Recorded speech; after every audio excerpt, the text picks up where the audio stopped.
hard time explaining to someone who your ideal customer is? Or do you have the opposite problem where you talk so much that it's really hard to condense that single sentence? In this video, I'm going to walk you through the basics to define your voice and your audience so that you can walk away with a good starting pitch. Hey, Happy Human, my name is Ruoyun, like Lauren with an R and 7L at the front, and I help change makers and marketers focus back on the human relationship with their customers through human-centered marketing so that they can take the fluff out of marketing and back to building trust with their customers. If you're interested in continuously building your community without worrying about that algorithm getting in your way and actually converting to build a profitable business, go ahead and hit that like and subscribe button for me. And if you're interested, subscribe to my newsletter so you can get the latest video and the latest algorithm updates on the social media world. So the power behind human-centered marketing is being able to connect at the one-to-one level with your customer.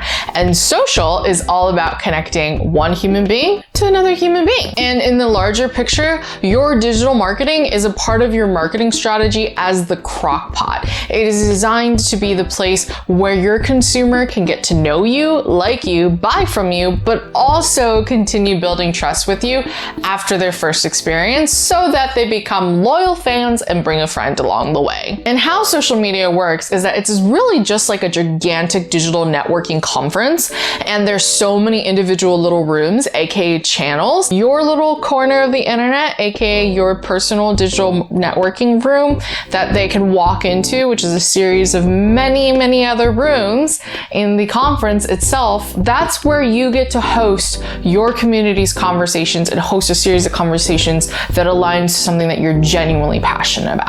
But at the core of all of that I just explained is that, again, one-to-one relationship. So how do you define your voice? It starts with defining what that intentional relationship looks like. And it starts off with 3 parts. The first part is, who is your happy human that you're talking to? How do you, as a fellow happy human, show up to work with them? And then finally, what is that intentional relationship that you're looking to build with your end consumer? Let's start with defining who your happy human is. So there are many different happy humans in your community, right? Like, think of this again as that networking room that you're hosting for your community overall. And there's multiple different styles of people that will be walking through the door. And they're all a very similar end consumer, but they play different roles within your community. Your community can consist of a variety of people, including customers, employees, influencers, referral partners, nonprofits, press, and more, right? Like, they all play different roles in how they support the community overall. For this exercise, we're actually going to focus on your ideal customer, because that is the final person, the main person that you're really trying to impact and help at the end of the day. Your employees and your influencers may oftentimes be actually a reflection of who that ideal customer is too. So let's get started. Let's start with painting a picture in front of your mind. Think of who that ideal happy human is that you're talking to. Thinking about your favorite customers. You probably worked with them. Think of like your top 5 and think of, how do they act, walk, and talk? Why do you love them and why they're your favorite customer versus another customer that may not be the ideal fit? Sometimes it's a lot easier figuring out why you don't want to work with someone versus why you love working with someone. So use that as like a separation, right? Like, here are the things that I love, here are the things that I don't love. What's their personality like? Are they like super organized? Are they not organized? Are they very like active, very vocal? Are they like the social butterfly? Or are they more like research heavy? Like, there's different ways to describe a human being, and it's not all of those answers, there's no right or wrong answer into that, but it's just think about what their personality looks like. What do they value when they're working with you beyond that functional need, right? So for example, if I am a food product brand, obviously it's food, it's delicious, etc. But what does my food stand for? Is there like a specific unique selling selling point, whether it is healthier, greener, etc., that we're doing, and in doing so, we're helping our world be better. Like, why is it that someone is so excited to eat our food in a specific way? What are they passionate about that you're equally passionate about? So an easy example, if I go back to like the food brand, right? Say for example, it's SodaStream, and I am doing it because I'm solving my client's need to avoid adding a ton of new trash to their garbage bin because it's a reusable thing for SodaStreams. Not only am I doing that, it's still high quality, it offers a functional need, and it's helping our world be better. So how are they actually building that overall, and then how you can continue that conversation.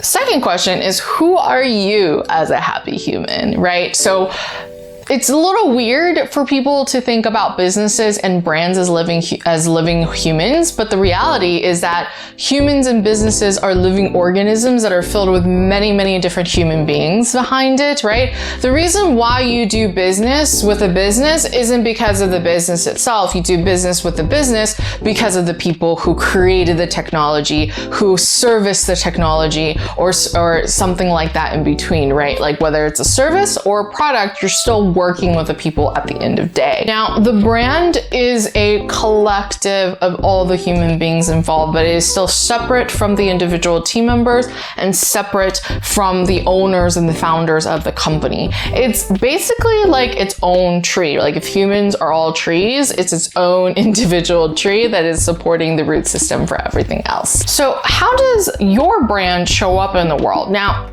these questions that I'm about to give you are actually very similar to the way that we answered the questions for your ideal happy human. And that is because, again, one human connecting to another human. So how do they act, walk, and talk? What do they value as a brand? When they walk into a room, what's their personality like? Are they a wallflower or a social butterfly? Very similar to the original questions, right? How do they act, walk, and talk? How do they dress? What is their dress style like? What do they value? How do they interact with an individual human being when dealing with hard questions as well as easy questions, right? In specific situations, it can also be like, how do they show up if they are noticing that someone is being left out? How do they show up if they notice if someone is being bullied? How do they show up in celebrating success and celebrating failure, right? So these are a lot of questions, if you're noticing, is very similar to missions and values and culture conversations that you oftentimes hear within companies. So yes, by the way, your marketing is a direct reflection of your culture and your company. If you're curious on deep diving that further, I am not a culture specialist. However, I'm happy to introduce you to one, or if you want to go check out my Real Talk with Ruoyun episodes where I have interviewed a couple of culture specialists as well.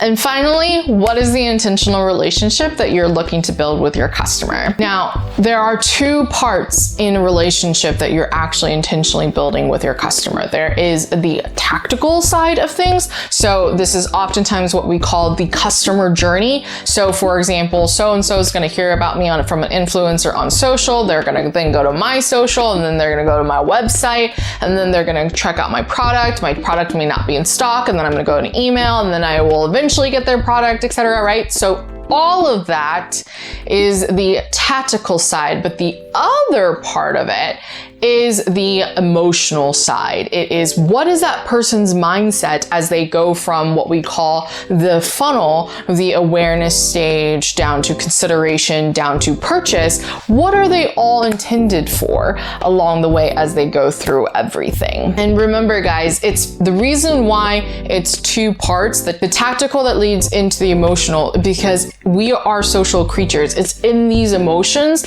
that we're actually making our purchase decisions. So be sure to ask yourself along the way is, what is their mindset journey? What are they thinking of as they go through that journey? And how are you continuously building trust with them through the way that you talk to them along that journey?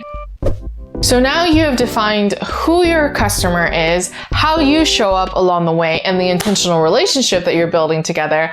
Let's talk about combining all that into your starting pitch. Those three key points are what an average person is looking for when they're trying to figure out how they can connect you to your ideal happy human and how you show up to serve them along the way. So let me walk you through a basic starting pitch, which is I help insert my audience with functional need so that they can do this deeper function. If you notice from the way that I described who you are, who your happy human is, and what is the ultimate deeper relationship that I'm cultivating with my customer, those are all the specific things that to go beyond that functional need into why, right? Because the functional need, all it answers is this is what you do, but it does not answer the reason that someone will be excited to talk about you to their friend, which is why you do all the things that you do. Again, that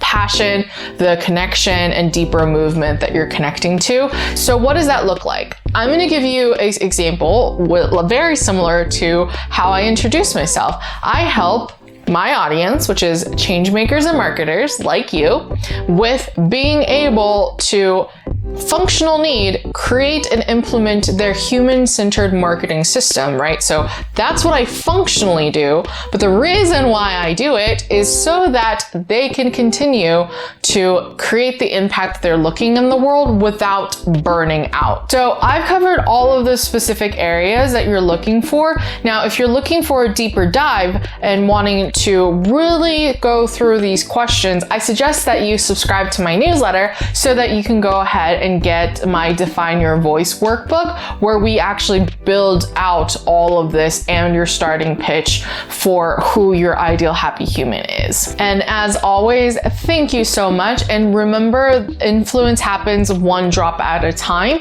Good luck, and I'll see you soon in my next video. Bye.